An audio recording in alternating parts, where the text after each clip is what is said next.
बात कह रहे थे कि पेपर लीक नहीं प्रूव हो सकता है। सीजीआई साहब या सीजीआई बेंच काफ़ी कन्विंस थे इस बात से कि पेपर लीक तो हुआ है, बिकॉज इतनी सारी नॉइस है, इतने सारा एफआईआर में चीज़ें हैं।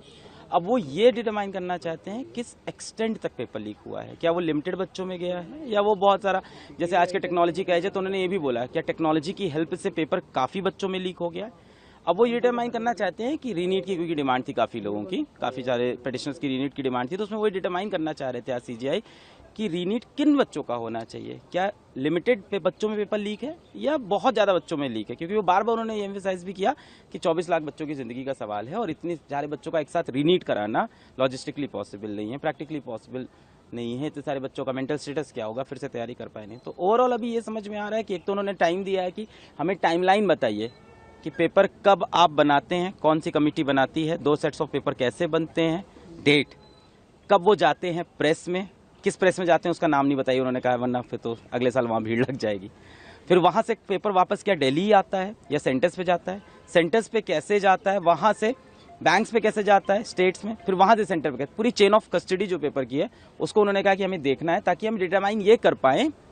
कि पेपर लीक जो हुआ है क्या वो मॉर्निंग में हुआ था 5 में के, अगर मॉर्निंग में हुआ है तो किस टाइम में हुआ है, कितने टाइम पहले हुआ है पेपर से। अगर बहुत कम टाइम पहले हुआ है तो चांसेस कम है कि स्प्रेड हुआ होगा, और अगर थोड़ा ज़्यादा पहले हुआ है तो चांसेस ज़्यादा स्प्रेड हुआ होगा। और उन्हें ये कंक्लूसिव प्रूफ यही चाहिए अब कि पेपर कितने बच्चों में लीक हुआ है, पहुंचा है कि नहीं। बाकी एक और चीज़ बड़ी अच्छी बोली, जो डिमांड हम सब भी बहुत टाइम से कर रहे थे, उन्होंने ये भी कहा है कि आप अपने डेटा की एक बार एनालिटिक्स की, ऑडिट वर्ड तो यूज़ नहीं किया, उन्होंने कहा अपना डेटा एनालिटिक्स पूरा चेक करिए और उसमें इरेगुलरिटीज़ ढूंढिए। कहीं ना कहीं ऐसे आपको पैरामीटर्स, रेड फ्लैग मिल जाएंगे अपने डेटा के अंदर कि ऐसा हो कि